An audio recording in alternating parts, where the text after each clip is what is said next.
Shalom Sadiqim. I was recently asked my opinion about a video that was uploaded today from Chon Shilo regarding the convert and B'tei Din.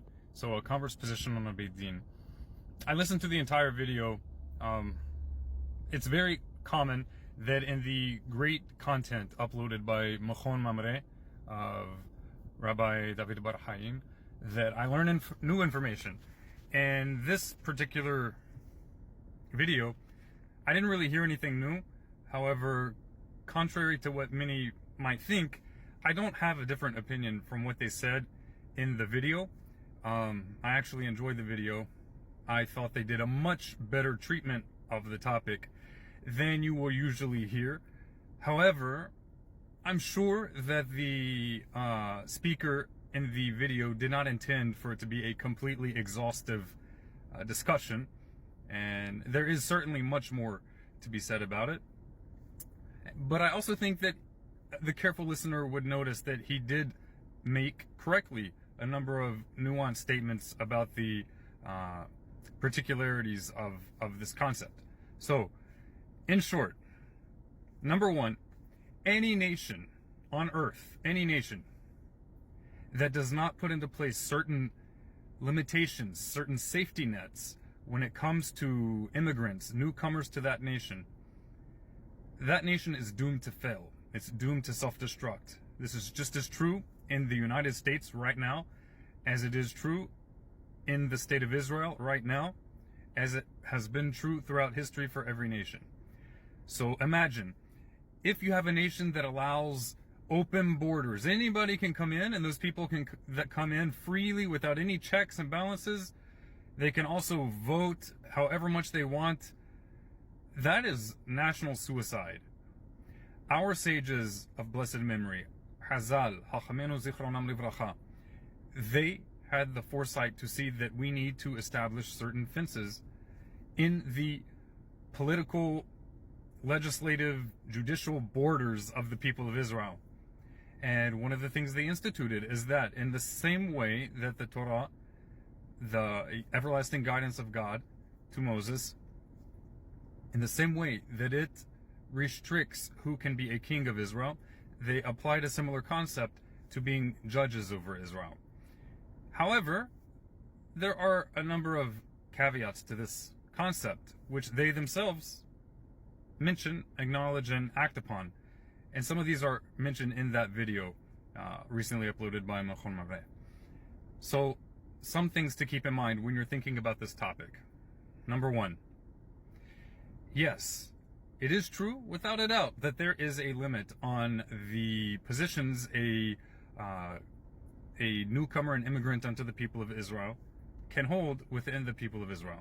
There is a halacha, a rabbinic halacha, regarding sarara, regarding administrative authority over the people of Israel. A convert to the people of Israel is not allowed to hold official administrative authority over the people of Israel, with authority stemming from the great Sanhedrin. Now, that's with regard to judgment in a Beit Din. But the poskim ask themselves correctly, and this is discussed in different opinions regarding this gezerah of Hazar, that it depends on what kind of Beit Din, what kind of legislation we are talking about. A Beit Din can serve multiple functions, and it appears, and it's the opinion of some poskim, that this has to do with legislation that involves capital punishment. There are opinions that it could be broader than that, that the restriction on a convert being on a Beit Din over a native-born Israelite, that it's even broader than just a death penalty matter. It could be even broader than that regarding finances, regarding property or inheritances. And then there are, of course, people who say it's an absolutely universal prohibition. There is no situation in which a convert can have any kind of position of authority over the people of Israel in legislation, doesn't matter what type it is. But then with regard to litigation, it doesn't matter what type of litigation it is. But then you also need to make the distinction between adjudication / litigation and legislation. And you also have to take into account the position, the function of a rabbi and a posek. Being a rabbi, being a posek, is not synonymous with serving on a beit din. Also, as correctly pointed out in the video, gerim converts that is, can oversee native-born Israelites if they voluntarily accept the authority of that convert acting on a beit din, acting on a Jewish court. If they voluntarily accept that authority upon themselves, then there is place for that to occur. He also mentions a number of the greatest among the sages of ancient Israel who were either converts themselves, very likely converts themselves, or are widely recognized to be descendants of converts and therefore have a similar status of immigrants, being from immigrants, who served on the Great Sanhedrin. So whether or not they're serving on the Great Sanhedrin, such as Shemaiah and Avtalion, who were the heads of the Sanhedrin in their generation, from whom the entire body of the oral law came to the people of Israel as it is today. It came through the hands of converts. Whether this was because the rabbinic injunction against converts serving on a Great Sanhedrin had not yet been enforced upon Israel, or whether that restriction already was in place, yet since Shemaiah and Avtalion, despite being converts, immigrants, they were so highly esteemed in the population that they set aside this rabbinic injunction, because the purpose of the rabbinic restriction on converts serving in courts is due to the fact, the reality, that it is highly likely that converts serving on courts over all Israel, their rulings would not be widely respected, and so they made that limitation. But in the case of Shemaiah and Avtalion, since they were so widely respected among the people of Israel, that was not an issue. So again, it depends on whether you are discussing a court that's overseeing a capital punishment type case or some other type of litigation. And this does not necessarily mean that a convert cannot serve in other functions on a court.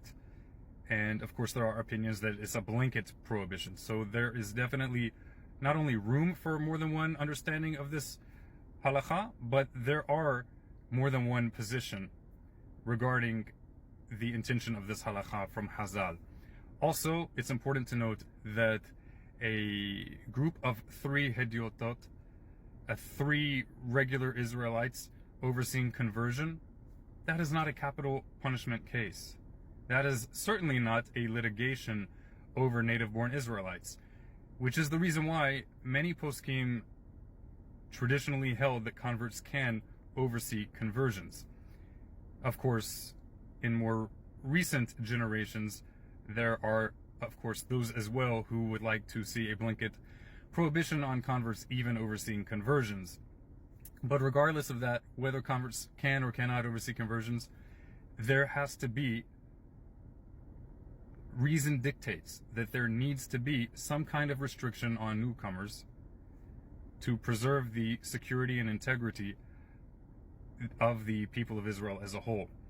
And if we say that converts can oversee conversions, then we need to have a limit on converts in some other place as a safety net for the security of the people of Israel, in the same way that every nation on earth should have policies in place to preserve its security, such as in the United States, where only a native-born U.S. citizen can become president.